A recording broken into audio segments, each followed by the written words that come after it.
बिस्मिल्लाहिर्रहमानिर्रहीम। Public news और दो टॉक शो सईद काजी साहब की मतलब रंग बिरंगी टाइयों के साथ चौधरी गुलाम हुसैन और सईद काजी हाजिर है। अस्सलाम वालेकुम जी काजी साहब। जी, और अभी हम चौधरी साहब की रंग बिरंगी खबरों की तरफ चलेंगे। थोड़ा ज़रा तारुफ हो जाए आज के प्रोग्राम का।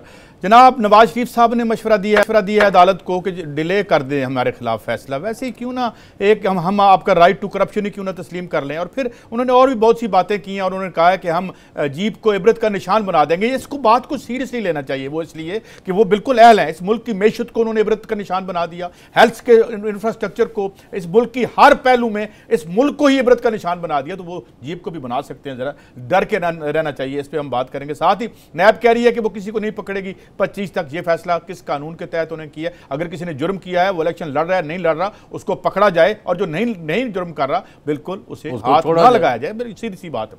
उधर आज छोटे मियां साहब भी पेश हुए हैं और 2 घंटे और 25 मिनट उन्होंने वहां दावा किया कि मैंने अरबों रुपए बचाए हैं। बस सवाल पूछने वाला यह था कि बचाए क्या है? आवाम पे खर्च होने से बचाए हैं? किस चक्कर में बचाए हैं? और फिर जब उनसे पूछा गया कि जनाब आपके दामाद और आपके जो फर्जंदे अर्जमंद है ये वहां क्या कर रहे थे, तो कह रहे हैं वो पॉलिटिकल वर्कर थे और वो उनको हदायतनामे और उनको उनकी मदद कर, वो क्या मदद कर रहे थे? वो कोई चार्टर्ड अकाउंटेंट है, कोई ब्यूरोक्रेट है? वो किस सिलसिले में उनकी मदद कर रहे थे? सिर्फ इसलिए कि वो आपके रिश्तेदार हैं। और फिर जब उनसे पूछा गया कि आपने महंगे ठेके दिए तो उन्हें गुस्सा भी आ गया। 16 तारीख को उनको दोबारा बुलाया गया है। तो क्या ये इस पे बात करेंगे। फिर आसिफ अली जरदारी साहब और फिर ख़ास तौर पे बिलावल जरदारी साहब ने कहा है कि जमहूरियत के ख़िलाफ़ जो है वो तमाम क़ुव्वतें मुत्तहिद हो रही हैं। भाई जमहूर के हवाले से तो ये हम देख रहे हैं कि हर कोई मुत्तहिद है। जमहूर तो बेचारी जहाँ जाए इंसाफ लेने, आगे एक सरमाए की मंडी, कहीं हेल्थ के लिए जाए तो आगे मौत उसकी मुंतज़िर। वहाँ तो सारी खौफनाक डिक्टेटरशिप है। जहाँ जहाँ अवाम के हकूक़ हैं वहाँ एक खौफनाक माशी डिक्टेटरशिप अवाम का वेट करती है। तो ये जमहूरियत का कौन सा सौदा है जो हमारे आगे आप बेच रहे हैं? और तो उसके बाद चीफ जस्टिस साहब ने डैम्स की बात की है। ये डैम ज़ाहिर बनाने तो जो है ये इसकी असम्बली का था, मगर क्यों बनाए? अगर डैम बनेंगे तो IPP से माल कौन खाएगा, पैसे कौन खाएगा, 12 रुपए का यूनिट कौन बेचेगा? यही प्रॉब्लम है। इधर इमरान खान साहब ने कहा है कि वो 50 लाख मकान बनाएंगे। भाई फिर ठेकेदारों को देने हैं, अगर तो ठेकेदारों को देने तो ना बनाए, क्योंकि पहले आशियाने वाले ठेकेदारों को ही दिए थे। 6.6 करोड़ रुपया आवाम का खा गए, हमारे पैसे खा गए। उधर PTV पे भी आज गुफ्तगू हुई कि 27 करोड़ रुपये। आज एक बंदे ने, मेरे दोस्त ने ट्वीट की कि जनाब तारीख 100 साल बाद भी याद रखेगी जनाब बताओ कासमी साहब को। ज़ाहिर याद रखेगी, जिस तरीके से उन्होंने माशाल्लाह अपने तमाम जोर कलम जो है एक चापलूसी पे इस ख़ानदान की जो सर्फ किया है, तो ज़ाहिर है 100 साल तक भी याद रखा जाएगा। ये आज कुछ खबरें हैं, मजीद भी कुछ खबरें आपसे डिस्कस करेंगे। मगर चौधरी साहब पहली बात तो ये कि एक जाली सर्वे रोज़ चल पड़ता है। ये केड़े लीडर हैं? ये सर्वे कौन? एक पिल डैट का सर्वे आया था, बाद में उन्होंने निजी महफिल में जिस साफ़ी का नाम लिया, जिन्होंने उनसे वो करवाया था, मैं नाम नहीं लेना चाहता, वो हमारे दोस्त भी हैं। ये सर्वे टेबल पे बैठ के बना देते हैं कि जनाब वो मुस्लिम लीग नून ये है वो है। वो ये किधर के लीडर हैं? इनकी कौन सी पॉपुलैरिटी है? ये क्या खेल है? नहीं, वो तो गलत कर रहे हैं। अच्छा एक्सक्यूज मी। यह है, मैंने कहा था कि एक बहुत अहम मुस्तनद पक्का सिक्का बंद जो ना आपकी साइड लेता है ना मेरी लेता है, यानी मतलब हकायक पर बात करते हैं।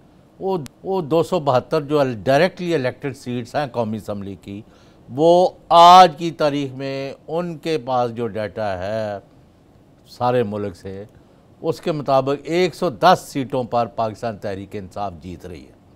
110 मैंने पहले भी जिक्र किया था, और 42 सीट्स पर ये तो आपका है ना, ये आपने कल भी दिया था इस पे। नहीं, अगला हिस्सा भी है ना। क्या? 42 सीट्स पर क्लोज कॉन्टेस्ट है।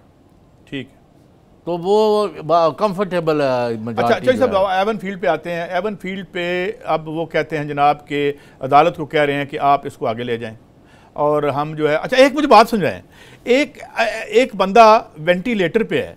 वेंटिलेटर पे किसी बंदे का आज तक ऑपरेशन हुआ है? उनका ऑपरेशन हुआ और माशाल्लाह सक्सेसफुली फिर रोज़ एक नई कहानी चल जाती है। यार आप मुझे बताएं, मैं अगर उनको शर्म नहीं आ रही कि मरियम साहबा को कि अपनी वालदा को क्यों तमाशा और यानी लाफिंग स्टॉक बना रही हैं, उनकी सेहत ख़राब है, ये सब जानते हैं। अल्लाह उनको सेहत दे, हमें इससे कोई गरज नहीं है। लेकिन ये उनको क्यों एक वो जैसे बच्चों को ढाल के तौर पर नहीं सिविलियंस को इस्तेमाल किया जाता कई जगहों, ये उनको अपने आगे शील्ड के तौर पर। अच्छा, लेकिन उन्होंने कहा जी मैं जेल जाने को तैयार हूं, अब जेल उठा के हम लंदन में ले आते हैं, जरा दिखाइएगा फरमाया क्या उन्होंने। जेल जाने के लिए भी तैयार हैं? बिल्कुल तैयार हूँ, बिल्कुल तैयार हूँ। और ये इसमें कोई डरने की बात नहीं है। जब आपने एक झंडा उठा लिया एक ऐसे काम का जिसने 70 साल में जिसने कोई ये किसी ने ये काम नहीं किया, किसी ने ये झंडा नहीं उठाया, किसी ने ये लड़ाई नहीं लड़ी, तो उसकी एक प्राइस है जो हमें पे करनी पड़ेगी, उसकी एक कीमत है जो अदा करनी पड़ेगी और कर रहे। क्या कीमत अदा करनी पड़ेगी? कौन सी लड़ाई लड़ रहे हैं ये? मरियम साहिबा अपनी वालदा की और बीमारी को बेच रहे हैं और उनको मतलब है उनको 21 दिन से कह रहे हैं कि वेंटिलेटर पर है। कभी कुछ बात करते हैं, कभी कुछ और बात अस्पताल का हैं। कोई स्पोक्स पर्सन जो है उसको इजाजत नहीं देते कि वो आके उनकी होता है ना जो बड़े वो बुलेटिन जारी होते हैं, बुलेटिन जारी होते हैं इनके बारे में। हर दुनिया के हिस्से में अमेरिका के सदर के बारे में, वो जब गोली लगी थी रेगन को, एक सेकंड का वो बुलेटिन दे रहे थे कि अब ये पोजीशन है, अब ये पोजीशन है, अब ये भाई हर जगह होता है। ये आपकी बात ठीक है कि ना घसीटें ना मोहतरमा। अच्छा, नंबर 2, और भाई आपको किस चीज ने रोका है? जो लड़ाई करनी है तुम लड़ाई कर रहे हो। मैं आपको बरमला कह रहा हूँ, आज भी जो जुमला कहा है ना नवाज शरीफ ने, वो पता नहीं क्यों नहीं चला रहे तुराब साहब कि हम जीप वालों आप रुके, मैं आपको पहले दिखा दूं। दिखाएं जी, दिखाएं जी।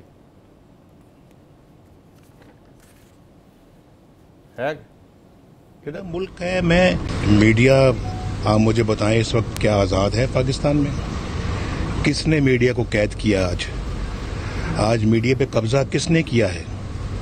क्यों पाकिस्तान में मीडिया आज़ाद नहीं है? और सिर्फ मैं नहीं कह रहा भाई, ये तो दुनिया भर का मीडिया कह रहा है। आप दुनिया भर के मीडिया को आप देख लें आज, यानी ऐसे ऐसे आर्टिकल्स लिखे जा रहे हैं, ऐसी ऐसी खबरें आ रही हैं कि बतौर पाकिस्तानी मेरा सर जो है शर्मिंदगी से झुक रहा है। तो पाकिस्तान के बारे में वो कलमात लिखे जा रहे हैं। कौन ये सब कुछ कर रहा है? कौन है वो अफराद जो ये सब कुछ कर रहे हैं? और किसी टीवी को बंद कर रहे हैं, किसी अखबार को बंद कर रहे हैं, किसी पे सेंसर लगाया हुआ है, किसी चैनल पे सेंसर लगा हुआ है, किसी अखबार में लिखने पे पाबंदी है। वो जो बड़े बड़े अच्छे आर्टिकल्स लोग लिखते थे आजकल वो ट्वीट करते हैं, उनकी ट्वीट को भी बंद करने की कोशिश की जाती है। कौन है ये सब लोग? ये मेरे मुल्क पाकिस्तान के साथ ये लोग क्या कर रहे हैं? अपने इदारों के साथ जो कुछ कर रहे हैं वो तो कर ही रहे हैं, मुल्क के साथ क्या कर? नहीं, मुझे ये बताएं, एक तो आपके विक्टिम मेरे सामने बैठे हुए हैं चौधरी गुलाम हुसैन साहब, दूसरा मेरे हमसाए हैं जवाद नजीर साहब, उन पे उनकी गाड़ी पे किसने वो क्या मामला था? तीसरा आजकल आपके साथी हैं नजम सेठी साहब, उनको किसने उठाया था? ये किसने किया था? कहा पीपल्स पार्टी पे हमें इतना शदीद क्रिटिसिज्म किया, आज तक उन्होंने उफ नहीं की। चौधरी साहब बताएं मुझे ये क्या कहानी है यार? ये कुछ अच्छा बताएं ना मुझे इस हवाले से कि इन्होंने मीडिया के साथ क्या किया? यहाँ पे लिफाफे का कल्चर किसने राइज किया? नहीं काजी साहब, क्या है ये? अगर मीडिया आजाद नहीं है तो 7 समुंदर पार लंदन से इसकी प्रेस कॉन्फ्रेंस किस तरह शो की जा रही है, किस तरह दिखा रहे हैं हम? बकवास यानी हद होती है किसी झूठ की। इनका ख्याल है झूठ बोलते जाओ और उसको सच में मान लिया जाएगा। आप में अगर हिम्मत है, जुर्रत है, आप में कोई मॉरल अथॉरिटी रह गई थी, आपको चाहिए था कि आप पाकिस्तान आते, अदालत में पेश होते, सजा होती या बरी होते, जो होता। अच्छा, ये ट्वीट के हवाले से आसिफ गफूर साहब ने कोई बात की थी, जरा दिखाते हैं आपको उन्होंने क्या कहा था, दिखाएं जरा। जितने भी सोशल मीडिया सेल है ना जो है ये आपस में खेलते रहते हैं। ये एक अकाउंट है, we know whose account is, वो ट्वीट करता है फोर्सेस के खिलाफ, ट्वीट करता है स्टेट के खिलाफ। उसको कौन कौन रीट्वीट कर रहा है? ये जहां पे मैंने ब्लैंक लगाया है we know who are they, तो पूरा नेटवर्क जो है वो हमें समझ में आता है। जहां तक तो हमारी ज़ात की बात है हम बर्दाश्त भी कर जाते हैं, लेकिन जहां स्टेट की बात होती है वहां मुतलका अथॉरिटी के साथ हम शेयर भी करते हैं और उसके ऊपर काम भी। अच्छा, एक और बात, ये अरबों रुपए का जो फंड था और ये जो इश्तिहारात पे इस्तेमाल किए गए और ये जो जाली तरक्की अखबार के स्क्रीनों पे अखबार की सुर्खियों में थी या इनका साफियों को नवाजा किसने बनाया? इनका 4 नुक्ते हैं भाईजान, साफ बात है। और अगर किसी ने चैलेंज करना तो आज ये कर ले। पहले फ़ौज के ऊपर हमले करना, अदलिया को बेतौकीर करना, ठीक है, हिंदुस्तान का बयानिया पाकिस्तान में बेचना और गैर मुल्की तसल्लुत यहाँ पर मुसल्लत करना, और हसीना वाजिद और करजई या अशरफ गनी टाइप कठपुतली तो बन मेरा के एक सवाल आप यहाँ पाकिस्तान पे आके कम साहब इस फील्ड में आप 10 साल पहले ये कुछ नहीं होना। नहीं, मुझे इनको हो रही है शिकस्त, मुझे इबरतनाक। अब सुन ले ये करने क्या जा रहे हैं। हाँ। खबर सुन ले, ब्रेकिंग। इन्होंने एक कि जी जब परसों 6 जुलाई को फैसला आएगा तो जब सजा अनाउंस होगी, अगर जुमे से पहले तो जुमे की नमाज के बाद 3 शहरों में उन्होंने कंसंट्रेट किया है। ये है मंसूबा जो मैं बाहर ला रहा हूँ। पिंडी यानी रावलपिंडी, इस्लामाबाद, गुजरांवाला और लाहौर, यहाँ दर्जनों लोगों का गम निकल आएगा बाहर। और यहाँ वो मुजाहरे किए जाएंगे और हमले किए जाएंगे अमलाक पर और फोर्सेस पर और मुखालफों पर। एक तो ये है, और इस काम के ऊपर मामूर किया गया है आपके प्रोफेसर जो बने हुए ना जाली, एहसन इकबाल, वो अपना पटरी शायद उतार दें उस दिन तक, आपको पता है वल्लाह आलम। एहसन इकबाल, आज एक खबर और भी छपी उनके वाले से कि पानी कंपनी में या किसी कंपनी में पहले उनके एक अजीज थे, जिसके बाद इमरान खान ने जब उसको पॉइंट आउट किया तो उसको निकाला। ठेके ठेके, अच्छा माल, मतलब एहसन इकबाल, ख्वाजा साद रफी और आबद शेर अली, ये हैं उनके वो मनज़्ज़म करने वाले सियासी, यानी देखेंगे क्या मुनज़्ज़म होता है एजिटेशन। और 3 बंदे दूसरे हैं। अच्छा, आज उन्होंने एक और बात कही है, वो कह रहे मैं खबर तो पूरी कर। हाँ बोले। मुशाहिद हुसैन, परवेज रशीद और अरफान सिद्दीकी, हाँ जी, ये मॉनिटरिंग और इवेल्युएशन और गाइडलाइन लंदन से बैठ के और मीडिया के यहाँ से बैठ, नहीं, ये 6 लोग हैं। शबाशी वगैरह सब फारिग है। मरियम की एक खबर मेरे पास भी है। हाँ जी बताए। ये जो इस घेरे में आ रहे हैं, जो जिन्होंने माल बनाया, 12 लोग हैं और जिन्होंने तलिया जाना है, उनकी खबर है आपके पास। लेकिन ये ज़रा मैं बताऊँ, एक नवाज शरीफ साहब ने एक और बात की है, ये ज़रा सुनाइए उन्होंने क्या कहा कि मैं भागने वाला नहीं हूँ। हाँ दिखाएं भाई। अगर फैसला हक है तो भी जाऊँगा इंशाअल्लाह, खुदा न खास्ता खिलाफ आता है तो भी मैं जाऊँगा। मैं पहले कह चुका हूँ, मैं एक पाकिस्तानी 20 करोड़ अवाम का और कौम का नुमाइंदा हूँ।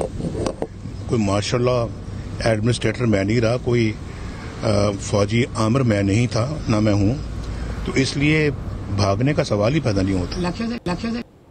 नहीं, भागने का सवाल तो पैदा नहीं होता। नहीं तो भाग तो कौन गया भाई? 6 को उन्होंने रखी है ना, तो इनका तो काम है।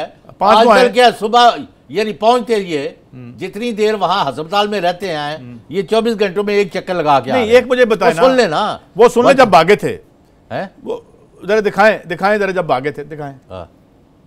ये ले, ये निकल रहे थे, ये मुशर्रफ के साथ और बादशाह जो था अपना सऊदी अरब के किंग की अब्दुल्ला की जमानत पर से इतने बक्से लेके भाग गए थे। वादा किया था 10 साल सियासत से दूर रहेंगे, और फिर जेल में कहते थे ये क्या, मुझे पिंजरे में बंद कर दिया, इन्हें पता ही नहीं था कि जेल एक पिंजरा ही होती है। तो खैर से चले, भाग के तो नहीं गए ना, जहाज में आराम से बैठ के गए थे। चौधरी साहब सही फरमाया, वो माफीनामा लिख के गए थे, जिससे बाद में मुनकर हुए और फिर कहा नहीं 10 साल का नहीं, अब कोई माफीनामा भी लेने को तैयार नहीं ना, वो जिस कागज पर लिखा होता है ना, थोड़ी है ना दवाइयां देती हैं। नहीं, ये आज जो उन्होंने साफत के वाले से बात की है, और भाई मैं आपसे पूछता हूं सईद काजी साहब, आज अल्हम्दुलिल्लाह पाकिस्तान में आप और मैं कोई मुदाखलत किसी अदारे ने की है? कोई नहीं, कि हम जो मर्जी कर रहे हैं, कुछ नहीं। जिस किस्म का हलफ आप कहते हैं मैं दे देता हूं। हाँ, कभी कोई हमें नहीं आई। अगर वो ये चाहते हैं कि मोदी का एजेंडा यहाँ पनपे, पाकिस्तान दुश्मन काम यहाँ हो, फौज पर हमले हो और अदालतों पर हमले हो,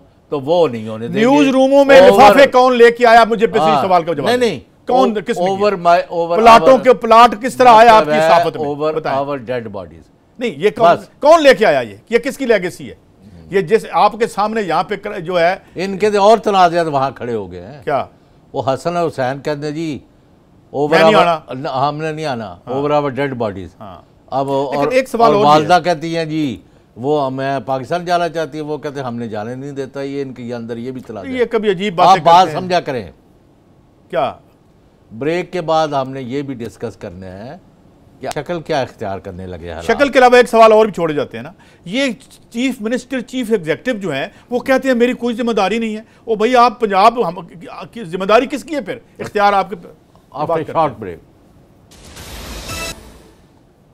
वेलकम बैक जी काजी साहब। साहब आज जो 2 घंटे 25 मिनट की पेशी थी, इसमें किसी इकराम नज़ीर साहब का भी जिक्र आया। बाद में पता चला इकराम नज़ीर साहब को तो अपॉइंट ही अली इमरान साहब ने मुबैना तौर पे करवाया था।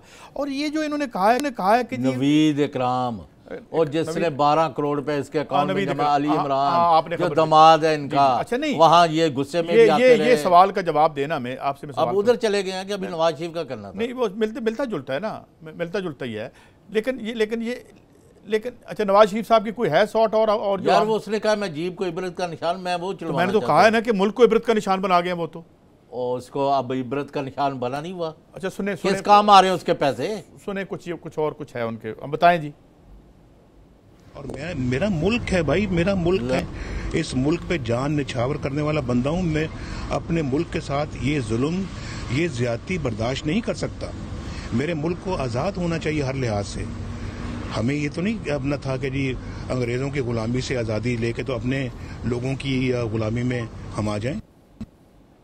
मुल्क पे जान निछावर कर दी, और सारा माल लैके तितर बितर हो गए हो। दोवें पुत्र जड़े ने बेटे कह रहे हैं कि हम पाकिस्तान के शहरी नहीं हैं, मुल्क के निछावर हैं, और वो कहते हैं जी कि जो 5 साल की उम्र में अरबों रुपए उनको कहीं ऊपर से आ गए थे।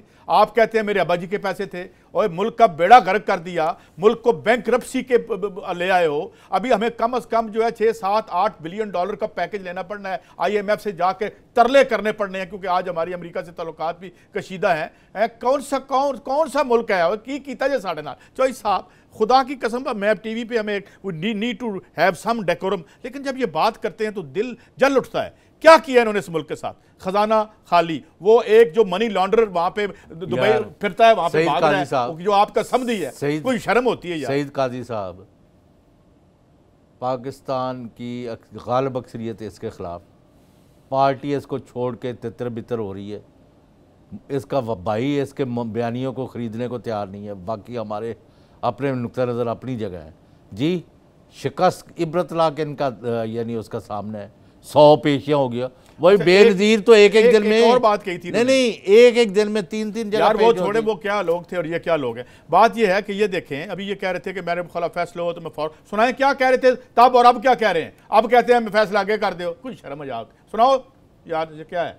अभी आप कह रहे हैं कि फैसला आगे ले जाओ, अभी ये कह रहे हैं कि आज वो जो था मलिक क़य्यूम अटॉर्नी जनरल हुए बाद में, वो वही है ना जिनकी तहकीकात शुरू कर दी है, जिनके असासे मांग लिए आज। वो भाई भी हैं मेरे ख्याल में, परवेज़ मलिक साहब के भाई हैं, वो क्या है, ठीक है, जस्टिस अकरम के बेटे हैं, उनको भी बुलवा लिया है। तो अब ये फरमा रहे हैं कि मेरे खिलाफ अगर कुछ हुआ तो मैं हाजिर हो जाऊंगा। और सारी उम्र इनको अब्बास सत्तर मरहूम का मुझे कालम याद आता है, पोले पोले बाल कराए गए हैं, इनको वॉक ओवर दिया गया। इस रियासत का ये बहुत बड़ा उस वक्त की इस्टेब्लिशमेंट का जुर्म था कि ऐसे लोगों को, जो अब आप खुद कह रहे हैं जराइम पेशा हैं, इनके जराइम इतने हैं, फाइनेंशियल जराइम, एक खौफनाक जराइम है इनके। और ये पहले कुछ कहते थे, अब कुछ कहते हैं। और अब चौधरी साहब, मैं वैसे एक बात बता दूं, एक बंदे ने आज बात की और बड़ी अहम बात की है। अगर अब if they let them go and get away with all this, जितना कि सामने अनर्थ होके सामने आ गया, फिर इस रियासत के पल्ले कुछ नहीं रहना, और इन्होंने रहने में नहीं देना। और ये अब बताएं आप। हाँ, ये मुझे बताएं, एक तो जारी सर्वे की बात हुई, दूसरा मुझे एक खबर आपसे लेनी है। अब इनका नून लीग का जो प्लान आप बता रहे थे 6 लोगों का, क्या आपकी क्या एक तो असेसमेंट है, कितने बंदे ये इकट्ठे कर लेंगे? ये कितने बड़े करिज्मेटिक लीडर हैं यार। मुझे तो लगता है कि अगर फैसला हो गया तो कल सारे ये माफिया मांग के आ रहे होंगे जो अभी इनके पीछे खड़े होकर गज नहीं, वो हल्ला गुल्ला मचाने की कोशिश करेंगे। क्या हल्ला गुल्ला? और कुचले जाएंगे, क्योंकि कौम लगी हुई है इलेक्शन में जी, और इनके साथ इनकी पार्टी भी नहीं है, कोई इनकी एक्टिविटी को मानने को तैयार नहीं। अलबत्ता ये उन्होंने साबित कर दिया नवाज शरीफ ने कि मरियम और नवाज शरीफ अब सारा कुछ खुद कर रहे हैं, शहबाज शरीफ वगैरह ऐसे डफलियाँ बजाते हैं। इनका मतलब है। अच्छा इधर देखिए, ये कहता है मैं जीप को इबरत का निशान बना दूंगा। मैं ये बरमला ऐलान करता हूँ अल्लाह ताला को हाज़िर नाज़िर जान के कि जो कोई हमारी मसल्ह अफवाज, हमारे अदारों को, पाकिस्तान को, हमारे नज़रिया पाकिस्तान के ऊपर हमला करेगा, उसको क़यामत तक के लिए इबरत का निशान बना दिया जाए। इन्होंने ये लोग नहीं, पाकिस्तान के फाइनेंसेस पे और माल पे हमला किया इन्होंने। अभी ये देखें जी, अब ये अच्छा, ये चौधरी निसार अली खान साहब कहते हैं मैं 25 के बाद कुछ राज रहने दियो ये राज सुन ले जरा, क्या है, क्या कहते हैं, क्या कहते हैं वो? खुदा के लिए मतलब रही गई कदम में पूरी हो गई ना। वो बीबी वैसे भी वो सोचती बाद में है, बात पहले करती हैं। मगर ये सब वजाहतें होंगी, कल परसों फैसला हो जाए, ये सारी बातें होंगी कि इस पार्टी को इस मकाम पे किसने पहुंचाया। ये मुझे लहरी साहब का एक मुझे फिक्रा याद आ गया। किसी ने कहा इनका बड़ा मकाम है, बड़े ही शर्म का मकाम है, ये उनका फिक्रा था। मैंने वैसे ही अनरिलेटेड अर्ज कर रहा हूँ। सवाल ये है कि कौन से राज थे? आप ये कहते हैं 34 साल में निसार का फिर वो भी तो है, ओए ओए नवाज शरीफ कर रहे। हाँ है भाई, देखें सुनाए यार। अब देखें ना चौधरी साहब, ओ खैर वो वैसे बात कर रहे हैं। नहीं बात तो वो कर रहे हैं। मुझे एक बात बताएं कि बीइंग वजीर दाखिला, इनको इल्म नहीं था कि इनके फाइनेंशियल जराइम क्या है पिछले 34 साल में? 34 साल में कौन सी मोहब्बत थी? क्या गुण देखे थे इनमें? अभी कोई साल से भी कम वक्त हुआ है, कोई वो तालिब इल्मों को खिताब करते हुए फरमाया कि आप लोगों को कायद-ए-आज़म की हयात से और नवाज शरीफ की लीडरशिप से सीखना चाहिए। ये अच्छा एक और ख्वाजा आसिफ साहब माशाल्लाह, जो IPPs की जो उन्होंने बात की थी, मैं बड़ा फ़ैन हूँ उनका। डकैती जो उनकी उन्होंने कहा हुई, डे लाइट रॉबरी जो करवाई उन्होंने एज अ मिनिस्टर, खुद उनका लफ्ज़ कोट कर रहा हूँ। वो कह रहे हैं नवाज शरीफ साहब गिरफ्तार नहीं होंगे, अब ऊपर 2 कोर्ट्स हैं, उसके बाद ये है वो। उधर सुनाएं वो क्या फरमा। अच्छा ये वैसे माजी में तो ऐसे होता रहा है, ये ठीक फरमाते हैं, क्योंकि इन्होंने उस समय, अगर मुझे इजाज़त दें और तौहीन ना हो, उस ज़माने में ये जो मलिक क़य्यूम साहब जैसे जज कर लिया करते थे वकीलों की जगह, तो अब ऐसा मामला नहीं है। एक बात, वैसे मैं इनका बड़ा फ़ैन हूँ, कैसे हो ही गाट अवे, बड़े ओ भाई अब इनको तो वहाँ से अच्छा इनका केस कौन से आप इनके ख्वाजा भाईजान उन्होंने आना नहीं है, इनको गिरफ्तार करके लाएंगे लंदन से, याद रखना। इनके खिलाफ होगा, जुर्माना होगा इनको, और इनके असासे जब्त होंगे यहाँ और वहाँ, और उस पर कार्रवाई होगी, और ये लंबी अरसे के लिए इनको सजा होगी। केस साबित शुदा है माहिरीन के मुताबिक। ये तो वल्लाह आलम। और आज तो शाहिद खाकान ने भी कह दिया ना कि फैसला इनके खिलाफ आ रहा है। अच्छा खाकान अब्बासी साहब की भी थोड़ी सी तबीयत में धीमे सुरों में आए हैं थोड़ा सा, अगर है वो हमें तो दिखाएं, वो क्या कह रहे थे आज का? पहले बड़े गुस्से में थे, आप क्या कह रहे हो? पहले बार दिखाएं जरा। अच्छा तजाद बयानी मुलाजा फरमाइए, ये जाली सजा कह रहे हैं, आज अदालत के बारे में क्या कह रहे हैं जब खुद पेश हुए? जी सुनाएं। जो कोर्ट फैसला करेगा वो इंसाफ होता है। हमने हमेशा जुडिशरी का एहतराम भी किया है।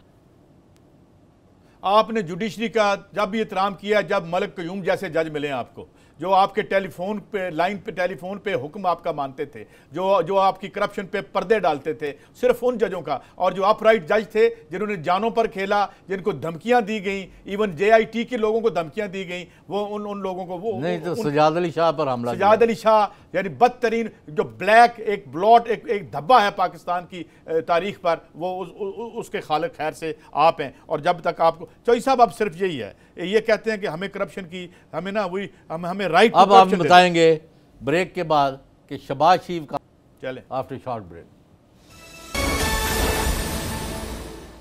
वेलकम बैक जी काजी साहब। अच्छा अब थोड़ा सा चीज़ें आज जो मीडिया में भी आ गई है, मगर उनको पॉइंट आउट करना बड़ा ज़रूरी है। 2 घंटे 25 मिनट की जो उनकी पेशी हुई, और जब उनसे पूछा गया कि आपकी जो इसमें साफ़ पानी कंपनी में आपके दामाद की क्या मुदाखलत थी, इस पर वो खामोश रहे। उसको किसने इजाज़त दी थी कि वो जा बैठे? उसके बाद उनके बेटे के बारे में पूछा गया, वो किस सिलसिले में क्या महारत थी उनकी, वो गए, उन्होंने कहा कि वो एक पॉलिटिकल वर्कर के तौर पर गाइड क्या कर रहे थे, क्या कोई उनकी महारत है, कोई डिग्री है उनके पास किसी की, किस सिलसिले में? सिर्फ आपके औलाद होने, उनसे ये पूछा गया, उन्होंने कोई जवाब नहीं दिया। उसके बाद उनसे कहा गया 3 अरब रुपए की आपने कंसल्टेंसी दी, वो किस चक्कर में दी, उसका कोई जवाब उन्होंने नहीं बताया। उसके बाद उन्होंने कहा कि जनाब एक साहब फ़ारूक शाह साहब को आपने जो अपॉइंट किया उसका उनका क्या मेरिट था? उन्होंने कहा जी हमने सारे मेरिट पे किए हैं, हमने तो पैसे बचाए हैं। कोई वजाहत नहीं थी, कोई उन्होंने नहीं कहा। कंसल्टेंसी तो है ही फ्रॉड, 2 नंबरी है। 3 अरब रुपए कंसल्टेंसी पे दे दिए, खुदा का खौफ करें। और उसके बाद बोर्ड की मीटिंग्स दुबई में होती रही, जहां मनपसंद अफराद को नवाजा गया, नैब का सवाल, मगर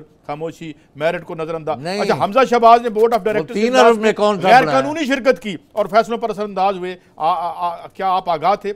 ये उनका भी वो भी खुद ब खुद चले गए मेरे ख्याल में। जहां अरबों रुपए हैं वहां आपके औलाद और वो जा रही है वहां पे। अच्छा एक ना ऑडिट वाला कोई नहीं है, ऑडिटर जनरल ऑफ पाकिस्तान का कोई ताल्लुक नहीं है। अच्छा भाई आपने पैसे दे दिए, प्रोजेक्ट डायरेक्टर बना दिया मोहतरम मेरे दोस्त हनीफ अब्बासी साहब को, उनकी क्या क्वालिफिकेशन थी? वो क्या ये ऐसे बात तो सुने ना। अच्छा चौधरी साहब, हाँ आप बात करते रहें, मगर मैं कुछ मोटी मोटी बातें आपसे। हाँ, उन्होंने कहा कि मजीद तहकीकात के लिए हुजूर आपको दोबारा बुलाना पड़ेगा, मगर ये मुझे समझ नहीं आती। एक सवाल आपसे करता हूँ फिर आप बात करें। भाई जब उनसे पूछा जाता है कि आपकी नाक के नीचे अरबों दाएं बाएं हो गए, वो कहते हैं मेरी जिम्मेदारी नहीं। हम कहते हैं 14 बंदे मॉडल टाउन में आपके घर के पास मारे गए, आपका वहां आईजी पुलिस था, आपका वहां पे वजीर दाखिला था, आपका वहां वजीर कानून तक, कहते नहीं मैंने तो पता ही नहीं, मेरा तो ये क्या है चौधरी साहब? नहीं वहां क्या हुआ आज? क्या बेइज्जती हो क्या है ना, मर्जी का यानी जवाब गढ़ के रखा होता है वो दे देते हैं कि जी वो इन्होंने वहाँ वो तफ्तीशी टीम वालों ने पूछा है कि जनाब ये अरबों रुपया खाया गया, यहाँ साफ पानी पर हाथ की सफाई दिखाई गई है, और आप किस काम के वज़ीर आला थे? नहीं तो बहुत अच्छे काम जो किए हैं उनका भी बताएं, उनका अच्छा काम है। 1.5 करोड़ में जो चीज़ आपने लगाई है। उन्होंने कहा ना, उन्होंने ये सवाल है मेरे पास चौधरी साहब जो किया गया, उन्हें बताया गया कि जी इल्जाम ये भी है कि जो प्लांट 50 करोड़ के लगने थे वो 1.5 अरब के लगाए गए। वो क्या था? नहीं वो कोई नहीं, हमने तो पैसे बचाए, मेरे इल्म में नहीं पैसे बचाए हैं अवाम पर खर्च होने से, गए के हैं। और जनाब और ये देखे ये नैब की पेशी में, ओए ये आज क्या इस नैब की पेशी के बाद आज क्या ये? हाँ जी आज क्या देखे ना, देखे अवाम जो है ये अवाम जाती मुलाजम ज्यादा लग रहे हैं। एनीवे आई डोंट नो किसका ये जुलूस है। ये शहबाज शरीफ साहब आज तकरीर की है, गाड़ी से बाहर नहीं निकले, अंदर से एक दफा दरवाजा खोल के हाथ वेव करके बैठे रहे हैं, तो ये हुआ आज इनका। मगर सवाल ये है कि who will answer these question Chaudhary साहब। लेकिन सवाल एक और भी है चौधरी साहब, who will bell the cat?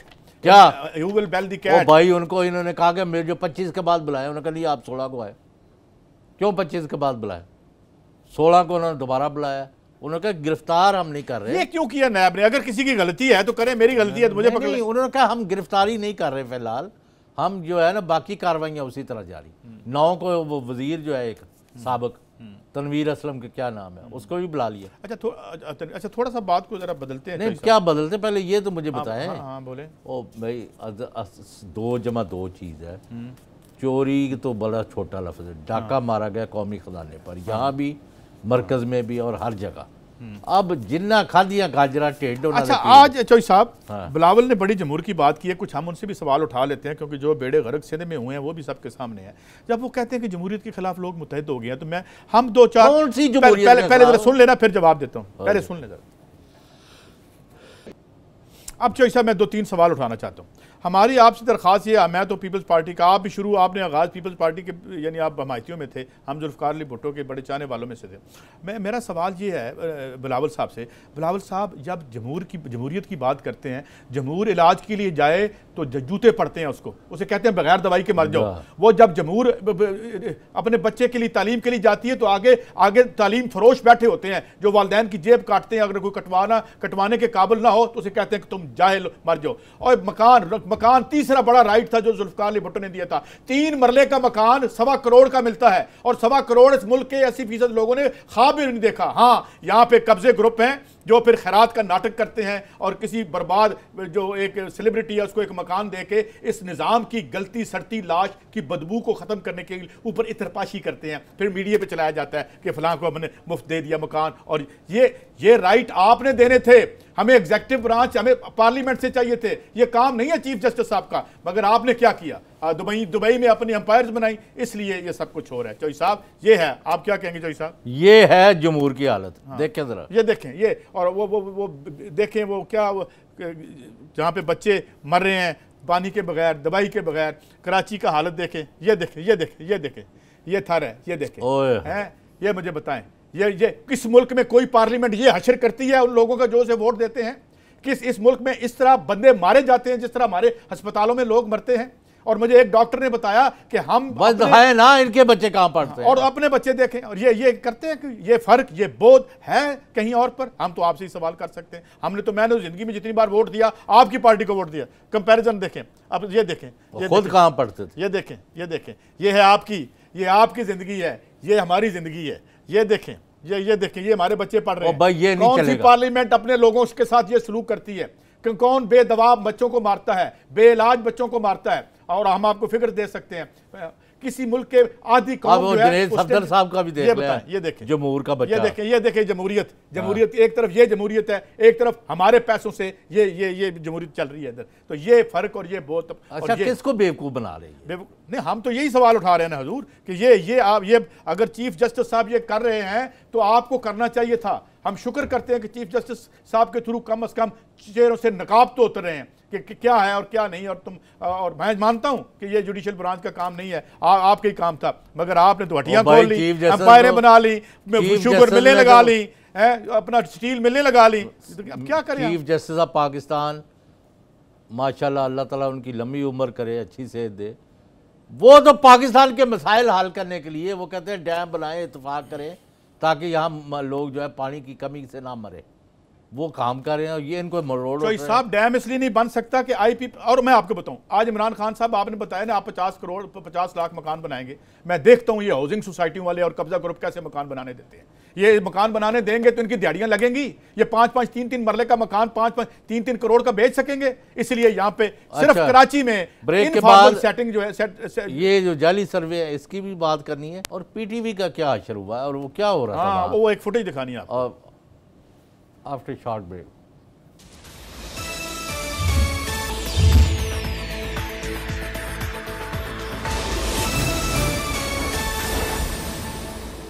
Welcome back जी। किधर से शुरू करना है? चाहिए साहब शुरू क्या करना है, जहाँ से शुरू कर लें। एक तो ये जाली सर्वे क्या छाप रहे हैं यार? बात ये है, ये सारी दुनिया में जो प्रोपेगेंडे का सर्वे नहीं, तो ये तो सर्वे छाप रहे थे कि बड़ी देर से 1 साल से डंडोरा पीटते रहे कि सैलड का चेयरमैन नून लीग का आ जाएगा, वो ये क्यामत ढा देगा, वो ढा देगा।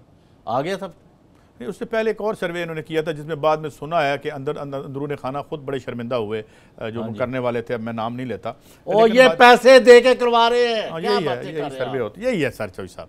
ये सारे जाली लीडर, जाली सियासत, जाली एजेंडे, ये सारी जालसाजी है। लेकिन चौधरी साहब आज एक चीज़ और भी है हमारे पास, थोड़ा सा पीटीवी के हवाले से आज चीफ जस्टिस साहब ने कुछ टेकअप किया था कासमी साहब के हवाले से। बड़े माशाल्लाह वो बड़े माहिर साफ़ी था, साफ़ी बड़े अच्छे साफ़ी हैं वो यार। वो दिखाएं, उन्होंने कोई गुफ्तगू की थी रियाम खान साहब से, वो जरा वो टीवी पे चला था, वो हम जरा उसे रिप्रोड्यूस करना चाहते हैं, जरा दिखाएं क्या। हाँ जी दिखाएं जी। का जो ताल्लुक है इनसे मेरी 3 मुलाकातें हुई। तीनों दफा मैंने ये महसूस किया कि अल्लाह ताला ने इनको अच्छी शक्ल तो अता की है, लेकिन ये खुशअदा भी हैं, खुश गुफ्तार भी है और बहुत मिलनसार हैं। और इनके पास इंसान बैठा हो तो वो एक अपने अंदर एक खुशी और एक सरमस्ती सी महसूस करता है अपने अंदर। बिल्कुल ऐसा ही है। जहां मैंने 3-4 मुलाकातों का जिक्र किया, हालांकि मीर तकी मीर का तो एक शेर ही काफी था कि रोज मिलने पे नहीं निस्बत इश्की मौकूफ, उम्र भर एक मुलाकात चली जाती है। वाह। अच्छा वैसे चौधरी साहब मैं तो ये देख के कन्विंस हो गया हूँ कि ये जो इतने माशाल्लाह आला फरमुदात फरमाया उन्होंने, इसके लिए 27 करोड़ बड़ी कम रकम है और माफ़ कर देना चाहिए। अच्छा सर ये नहीं, सरकारी खर्चे से टर्क चाल रहे सर। यार छोड़, मुझे नहीं पता ये क्या कर रहे थे, लेकिन मैं ये कह रहा हूँ। अच्छा असल का एक और भी दिखा देते, दिखाएं जरा। आपने अब खान का भी इंटरव्यू किया था तो वो कैसा लगा था? एक दफा नहीं किया जी, 2-3 दफा इंटरव्यू किया मैंने। मेरा ख्याल है कि 3 साल में मैंने 3 जो एक दफा वाला था वो बताएं। आप सवाल पूछिए, पूछना क्या चाहते हैं?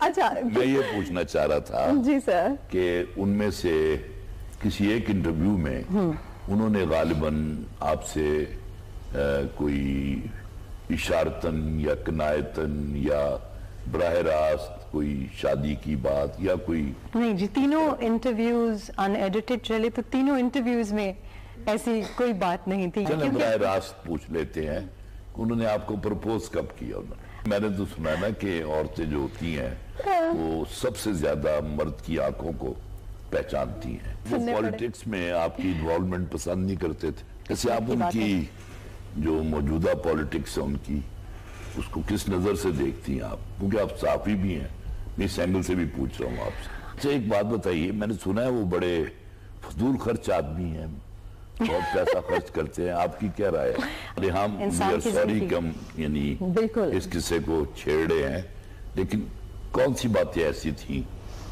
जिसने आपको ज्यादा तकलीफ दी? तो वैसे तो ये मरियम नवाज ने, मीडिया सेल ने ये बना के दिया सवालनामा, ताकि गंद उछाला जाए, इमरान खान को रेडिक्यूल किया जाए, जो इन्होंने अपने ज़िम्मे लिया हुआ है।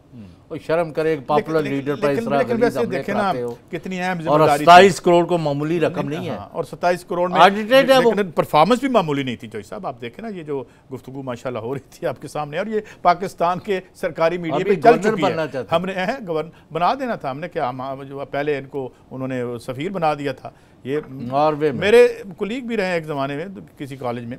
खैर, मतलब ये है, ये इस मुल्क के साथ जाहिर है। जब नहीं तो लूट मार क्या क्या किया, क्या हुआ भाई? वो अदालत पूछ रही है कि भाई आपकी अहलियत नहीं थी, आपकी उम्र जो है वो इस नहीं थी, फिर 27 करोड़ का मुझे बताएं कौन सा पैकेज होता है? एक मुल्क जहाँ पे मिनिमम वेज जो है वो 10-12 हज़ार रुपये है, और गुर्बत की लकीर 30 रुपये 32 पैसे पे है, जो मेरा ये सुकरात इकबाल साहब ने बनाई हुई है। इनका तो ये है कि वो दिल, वैसे है नौकरी तो मुफ्त मिल जाए तो बुरी नहीं कोई साहब। नहीं दिल बंदे का जवान होना चाहिए तो उम्र यकी रखे। नहीं, मैंने कहा वैसे इस किस्म की नौकरी तो मुफ्त ही मिल जाए तो शायद बड़े लोग करने में तैयार होंगे। अच्छा, मतलब ये और आपको पता नहीं है 70 लाख 50 लाख 48 लाख पता नहीं क्या हो रहा है। अच्छा, ये तौलिए, बाल्टियां और मैं दीगर चीजें मुझे नहीं बताना नहीं चाहता यहाँ पे। ना दफा करो, बताना नहीं चाहता। यानी मैं कह रहा हूँ कि यार लोगों की 2 वक्त रोटी का कोई नहीं हो रहा, और ये हया ही नहीं है, कोई शर्म नहीं है। क्या ये जाते जाते मैं अर्ज कर दूं जनाब